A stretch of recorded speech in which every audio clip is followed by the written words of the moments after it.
আসসালামু আলাইকুম, স্বাগতম করে নিচ্ছি মাই এভরিথিং ব্লগ চ্যানেলে। আমি ঢাকা থেকে যুক্ত। আশা করছি সবাই ভালো আছেন।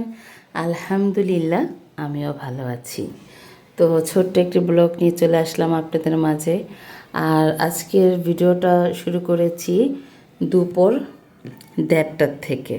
তো 1:30টার ভিতরে আমার রান্না শেষ। আর এখানে এই যে এলাচি, দারচিনি, লং, গোলমরিচ এগুলো শেষ হয়ে গেছিলো, তো কিছু বের করে একসাথে মিক্স করে নিলাম। আর ওই যে দেখালাম গরুর মাংস আলু দিয়ে রান্না করছি আর ভুনা খিচুড়ি করছি। এটা শুক্রবারের ভিডিও, শনিবারে আপলোড দেওয়া হবে। আর এই যে দেখেন খাওয়া দাওয়ার পরে একটু মোজো খেলাম, কারণ খাওয়া দাওয়ার পরে না একটু ড্রিঙ্কস মানে মোজো, সেভেন আপটা আবার খাই আমরা ঘরে অনেক। তো এবার 7 আপ না পেয়ে মোজো নিয়ে আসছে, তো একটু মোজোটাও খেলাম, খুব ভাল লাগলো। আচ্ছা, একটি কথা মনে করিয়ে দিচ্ছি, আপনারা তো বারবার ভুলে যান, তাই মনে করিয়ে দিচ্ছি।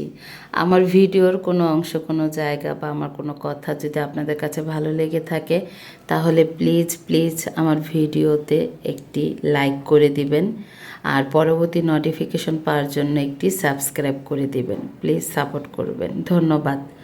তো এখানে এই যে দেখেন জিরা দুবাই থেকে পাঠিয়েছিল মেয়ের বাবা, জিরার প্যাকেট মানে আরও অনেক মশলা টশলাও পাঠাইছে। তো জিরার প্যাকেটটা আজকেই প্রথম খুললাম।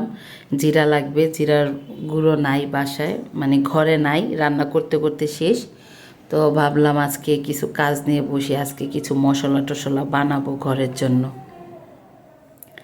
আর ঘরে বানানো মশলা কিন্তু খুবই ভালো, বাহিরে কিনা কি মিশিয়ে দেয় তার নাই কোনো ঠিক। আমি গরম মশলা, বিরিয়ানির মশলা, মাংসর মশলা এগুলো সব ঘরেই বানিয়ে নিই। তো এই যে এখানে জিরা গুঁড়ো করে নিলাম, আর এখানে এই যে গোলমরিচ কিছু ভেজে নিতেছি, জিরাও ভেজে নিছি, এখন গোলমরিচটাও ভেজে নিব। তারপরে কিছু মশলা টশলা আজকে করবো আর কি। তো ঘরের বানানো মশলা খুবই ভালো। তো এই যে দেখেন টেলে নিলাম, ভিডিওর সাথেই থাকবেন।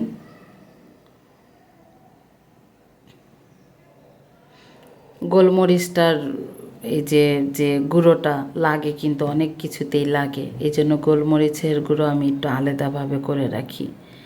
তো এই যে স্বপ্নর বাবা সব সময় বাহির থেকে আমাদের জন্য মশলা টশলা দিয়ে দেয়, যার কারণে আমার কিনতে হয় না বাংলাদেশ থেকে। কারণ কিনতে গেলে কিন্তু অনেক দাম, মানে ওইখান থেকেও কিনি পাঠায়, কিন্তু এখানে দেখা যায় কিনতে গেলে না 50 টাকার চাইলেও মানে একদম চোখে লাগে না, এই অবস্থা। তো উনি আজকে যাই হোক আল্লাহর কাছে শুক্রিয়া, ওনার ওসিলায় পাচ্ছি, ওনার ওসিলায় খাচ্ছি। উনি পাঠাইছে দেখে আজকে যে কত কিছু একটা করে ফেলি, ঘরে আসে দেখে তো এটা সেটা করে ফেলতে পারি। তো এই যে এটা হচ্ছে জিরার বয়ম, এটার ভিতরে জিরা দিব। এই যে গুঁড়ো করে নিছি, কত সুন্দর কালার আর এত সুন্দর গ্রান আসতেছিল।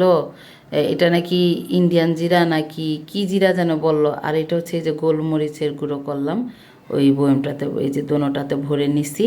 আর এই বয়মগুলো না আমার যে কফি খাই, স্বপ্নর বাবা আবার দুবাই থেকে কফি পাঠায় বড় বড় বয়মের, আবার আমি এখান থেকে ছোটো ছোটো কিনি।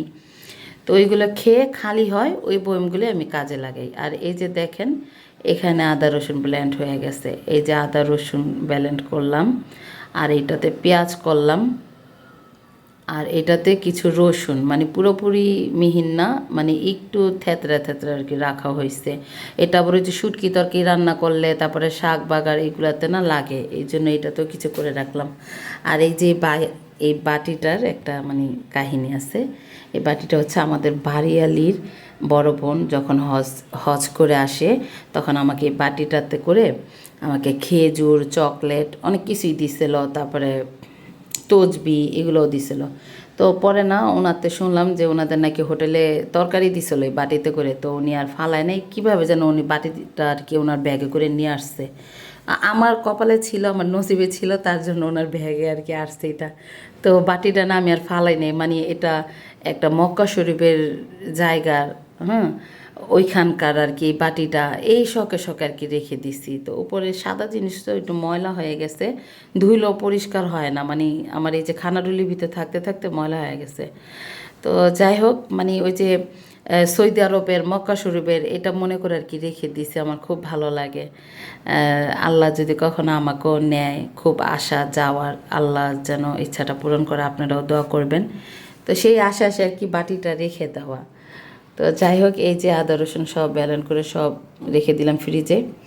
আর এটা হচ্ছে এই যে সন্ধ্যার পরে এই যে মেয়েকে নিয়ে গেছি জুতা কেনার জন্য। মেয়েরা প্রাইভেটে যায়, আরবি পড়তে যায়, একটু এরকম টাইপের জুতা না কিনলে হয় না, কারণ ডিস্কো জুতা, ওই হিল জুতা, পেন্সিল জুতা তো সব সময় পরা যায় না, ওইগুলো হলো কোথাও বেড়াইতে গেলে। আবার স্যান্ডেল পরে যাই তো ওদের লজ্জা লাগে, এই জন্য। আর স্কুলে তো বেলিকেস পরে যায়, এটা আর কি প্রাইভেট আর আরবি পড়ার জন্য আর কি কিনে দিলাম দুই বোনকে 2 জোড়া। বেশি একটা দাম নেই, কমই নিছে। এগুলো আবার একদিক দিয়ে ভালো, বৃষ্টি হইলে পানির ভিতর দিয়ে হাঁটলো, কেদা পানি এগুলার ভিতর দিয়ে হাঁটলো কিছু হয় না, এগুলো ভালো প্লাস্টিক আর কি। তো 2 বোনের জন্য জুতা কিনে নিলাম। আর এখানেই বিদায় নিচ্ছি, সবাই ভালো থাকবেন, আমাদের জন্য দোয়া করবেন। আসসালামু আলাইকুম।